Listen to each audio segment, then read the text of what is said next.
we are appealing my conviction of desertion by a U.S. military court-martial as a result of my refusal to redeploy to Iraq back in the year 2003.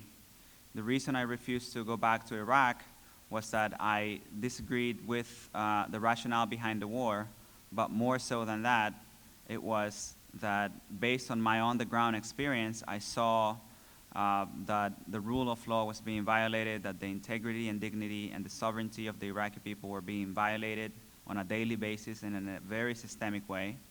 And upon return to the United States on a 2-week furlough, I decided that I could not in good conscience continue to be a part of that occupation. The military became very upset when I refused to go back to Iraq because I was publicly critical of the war. And I was the first combat veteran to have returned from the war and to have spoken publicly against it and to have publicly refused to go back to it. So it posed a political question to the military on how to deal with dissent within its ranks. So at the court-martial, we were basically crippled in our ability to present a credible defense. Our key witnesses were not allowed to testify in court. Key pieces of evidence were not allowed to be filed or to be considered. And the argument of the argument of the prosecution was able to make was concentrated on the question of whether or not I got on the plane on the day that I was supposed to go back to Iraq. Expert witnesses on international law, expert witnesses on the rules of war were not allowed to testify and to make a case against the war within the frame of international law. So the whole case was basically stripped from its substance. So the military is now trying to, again, concentrate on technicalities and leave the trial of the war out of the picture. They don't want any talk of international law having been broken. They don't want to talk about torture. They don't want to talk about the commission of war crimes. They don't want to put the war on trial. They want to, once again, boil down the question of my case to technicalities.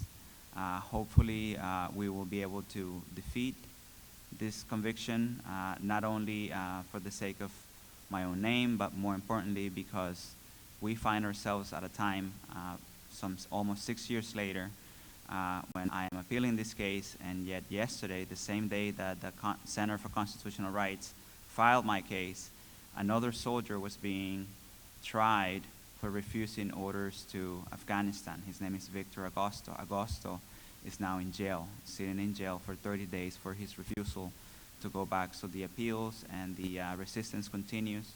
Today at the Veterans for Peace Conference, we heard from a sister from RAWA, Revolutionary Association of Women of Afghanistan, speaking about the condition of women and the condition of the Afghan people today, and how there is really no military solution to what is going on in that country.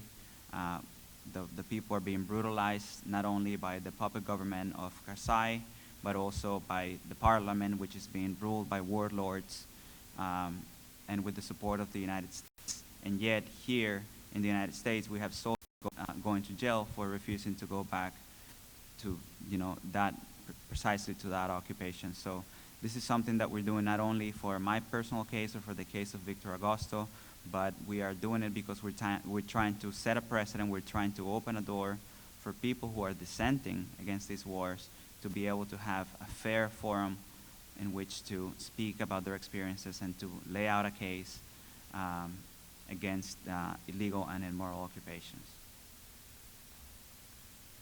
Thank you. My name is Mike Ferner. I'm president of Veterans for Peace, and we're in College Park, Maryland for our annual meeting. What I would like to do is to support Camilo and Victor Agosto and all the other war resistors that have been so courageous to stand up and say no to this immoral war.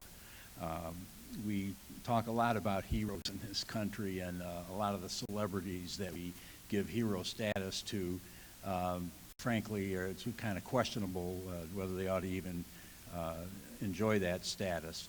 But it's people like Camilo and Victor Agosto who are the real heroes of our society. They are people who had the courage to stand up against an entire institution and to say, no, that my conscience tells me and my humanity tells me that I simply cannot participate in this. And let me tell you, that takes a lot of courage. I got discharged from the Navy during the Vietnam War as a conscientious objector, and I have a pretty good idea of how difficult that is to finally come to that decision that regardless of everything you're hearing all around you and what you received from your education before you went into the military, that something's wrong here, and you've got to stand up and say, it's wrong. The king has no clothes. And it's incredibly important for our society that there are people who continue to do that. And instead of just getting a discharge upgrade, Camilo Mejia ought to be getting a statue in a public park built after him, because that's the kind of recognition that we need to give to people that take these actions. But unfortunately, those aren't the people that this society honors. We make our cases in the street, we make our case on YouTube, and we have to continue making our case that way, and eventually it will make a difference. Thank you.